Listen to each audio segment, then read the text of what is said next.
Now when I try to get into autopilot, it throws up a message saying auto steer is unavailable for the rest of the drive.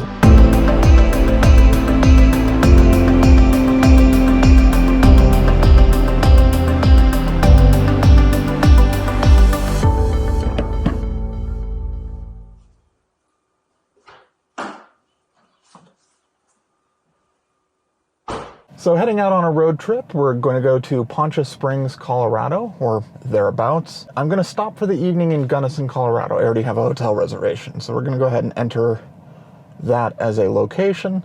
So it's going to route us all the way to our destination, but it's going to stop at the various superchargers. Now, the way it has me going, it wants me to stop in Grand Junction, Colorado. That makes me a little nervous. There's two superchargers on the way. There's one in Price and one in Green River. I'm probably going to stop in Green River just to top off before I stop in Grand Junction.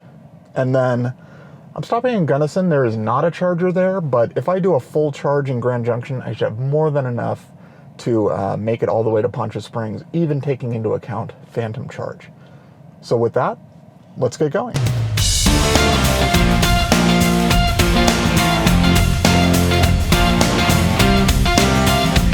Now for the most important part of any road trip start. Hi, y'all. Welcome to Starbucks. What can I get you started with today? Hi, could I get a grande flat white? No, thank you. Have a good one. There's one day here and the next day gone. Sometimes you bend, sometimes you stand, sometimes you turn your back to the wind. Hey everyone, welcome again to the podcast. I'm your host, Trevor Page. Look, Tesla numbers are in. We're going to get into that. We got lots of viewer questions to get into. We need to the distant shore. We won't hesitate. Break down the garden gate. There's not much time. So on the right, you'll see the windmill farm that I used in the intro. There's actually a little side road that lets you get a little bit closer. I love driving through here, right at the mouth of a canyon that takes you up to Soldier Summit. It's an absolutely beautiful drive through here. I do it pretty regularly because my in-laws live in Grand Junction.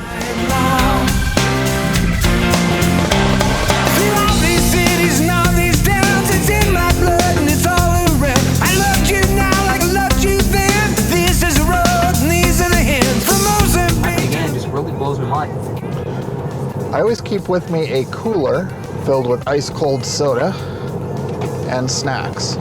So there's a rest area there, but I don't think I need it. I'm gonna have my cherry Coke because my coffee's just about gone. Really can't complain about the weather. That's been fantastic. However, it bums me out that there are truck drivers that have to drive on the 4th of July. There's going to be a lot of RVs on the road that are driven by people who don't typically drive an RV. Maybe it's a once or twice a year affair for them, especially when you're talking about like big fifth wheels and large oversized travel trailers. That can be a problem if they don't know what they're doing.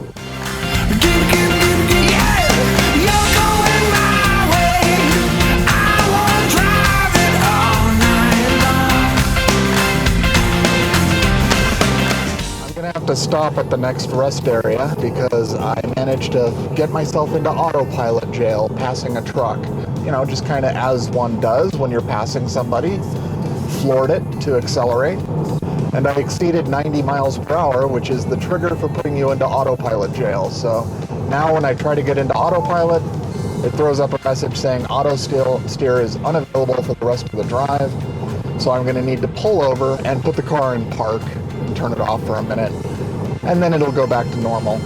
Now I could go to the Price supercharger, but it seems kind of silly because I'm at 200 miles. I guess that would shorten how much time I have to spend charging in Green River, or maybe just make it so that I can just go straight through to Grand Junction.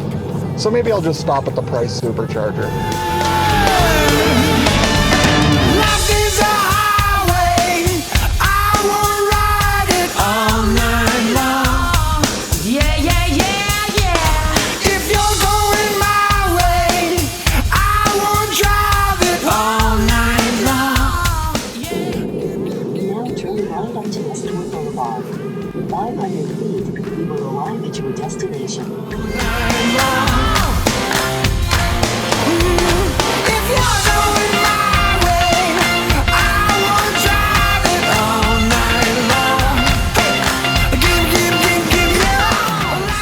So supercharging is much more efficient down here. When you're at like 5-10%, that's when you can charge at like 500 miles per hour.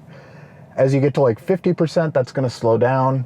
When you're where we're at now, which is close to 80%, it starts slowing down precipitously. So right now I'm getting like 260 miles an hour. In a few minutes, that's going to drop down to 100 miles an hour and then gradually go down from there. So I'm not going to charge all the way to 100%. I'm probably going to charge to 90%, which is more than enough to make it to Grand Junction. So it's saying that's 162 miles. We'll arrive with more than a 25% charge. I really don't need to charge at all, but I'm going to go ahead and hit the restroom and maybe buy a drink at the Dairy Queen. Pro tip, you're not going to be going to gas stations, so you're not going to have an opportunity to clean your windshield. There's a trick for that. I always keep a squeegee and some Windex. And that way I can keep the windshield nice and clean, even though I'm not camping out at gas stations. Like a road that's traveled on when there's one day here and the next day gone. Sometimes you bend, sometimes you stand, sometimes you turn your back to the wind. It's a world outside of the darkened door where blues won't hold you anymore. Where the brave are free.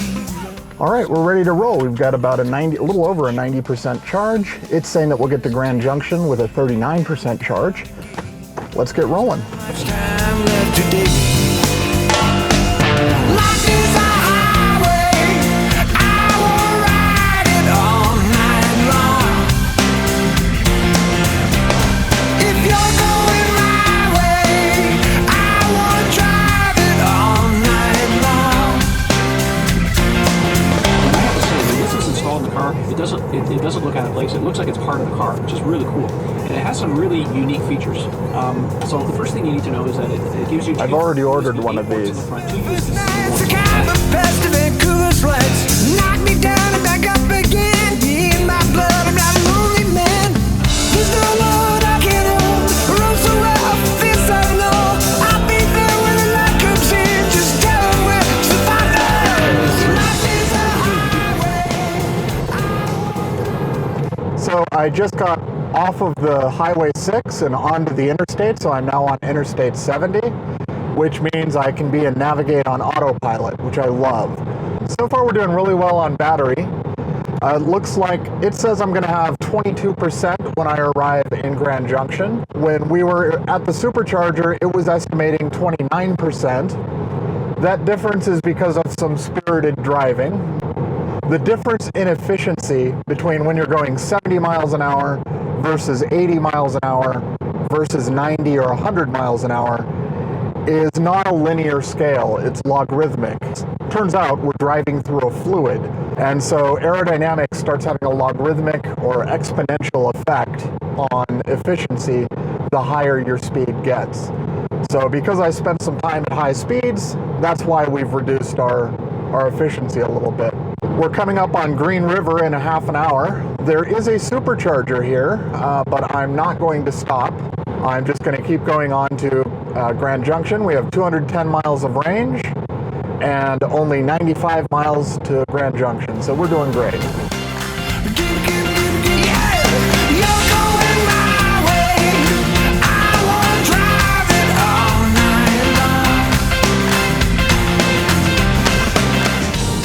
So we're approaching the border between Utah and Colorado. The good news is that means we're making great time and good progress.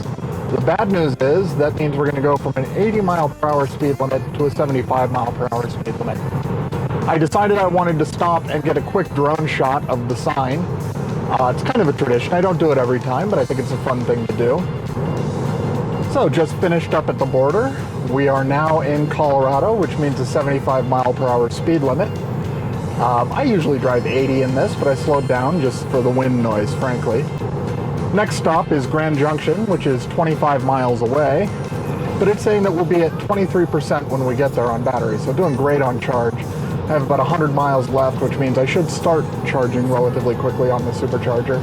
But since I need to get to 100%, it's going to take me a little while, so I'm going to stop and have lunch. It's 98 degrees right now, so I'm running the air conditioning. The air conditioning doesn't affect efficiency nearly as much as the heater does, so I'm still getting reasonable efficiency.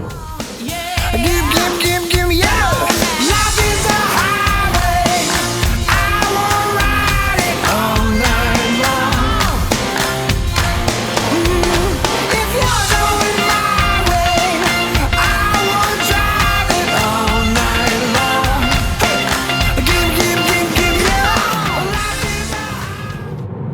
I'm listening to the audiobook Zucked by Roger McNamee on the recommendation of a colleague and friend.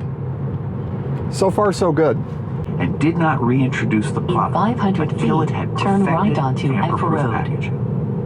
The company absorbed a short-term hit to earnings, but was rewarded with Now a turn huge right onto increase in F Road. consumer trust. So I hate this when this happens. This is called Patterson Road by the signage, but it's called F Road in the navigation system. World outside of the darkened door, where blues won't haunt you anymore. Where the brave are free, love is soar, come right with me to the distant shore. We won't hesitate, break down the garden gate. So I'm here at the Grand Junction Supercharger, which is at a mall. So it's estimating about 2 hours, but that's because somebody parked right next to me. When I first got here, when I pulled in, there was nobody here except for 2 cars down. Since I got here, 2 cars pulled in on either side. So it's a little slow. I'm only getting like 120 miles an hour. It's not a big deal. I'm just gonna go grab some lunch. All these towns, it's in my blood and it's all around. I loved you now. Can I get a number 7 combo meal with the gourmet pie?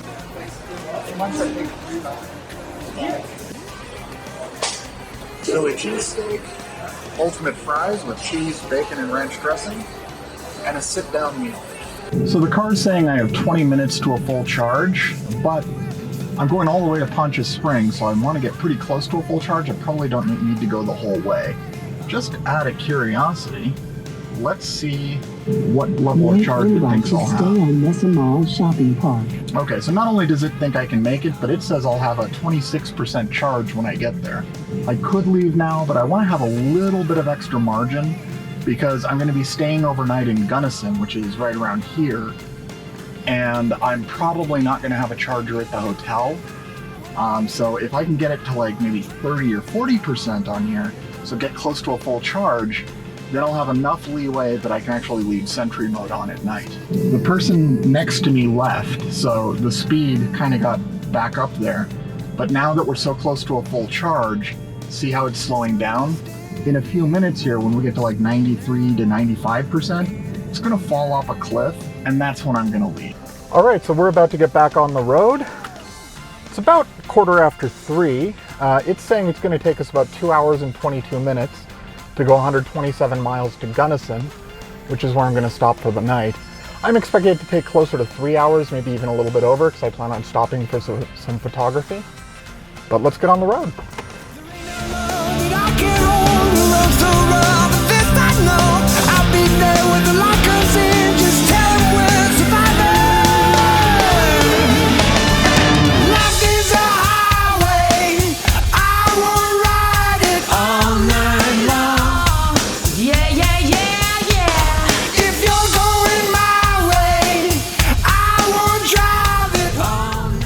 I am just outside of Delta, Colorado, and the roads are definitely not what I would call high speed limit.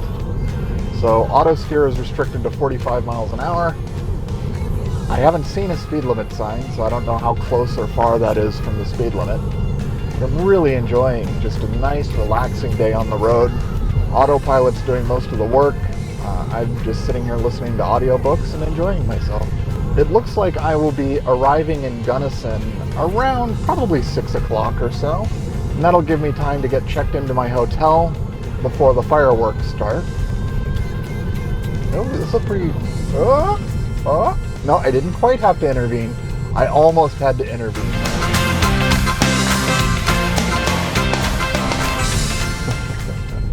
This is interesting. It's taking me on a tour of the bustling metropolis of Delta, Colorado. Now turn left onto Columbia Street.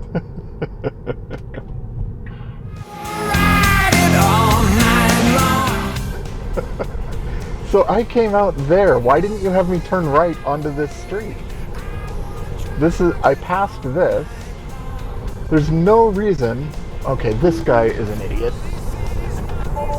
There's no reason I couldn't have turned right out of there. It would have saved me so much time. These are the hands from Mozambique to the Memphis Nights, the Khyber Pass to Vancouver's flights. Knock me down and back up again. In my blood, I'm not a lonely man.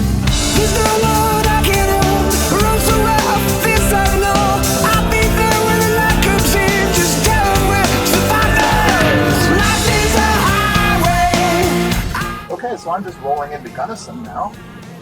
I'm about a mile away from my hotel. I'll get checked in, freshen up a little bit, unpack, and I'm just in time to have a quick bite before fireworks.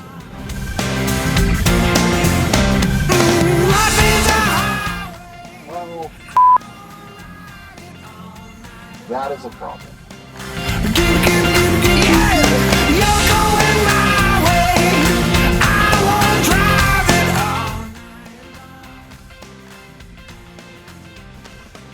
Under feet, your destination Wow. will be on the left. I kind of lucked out.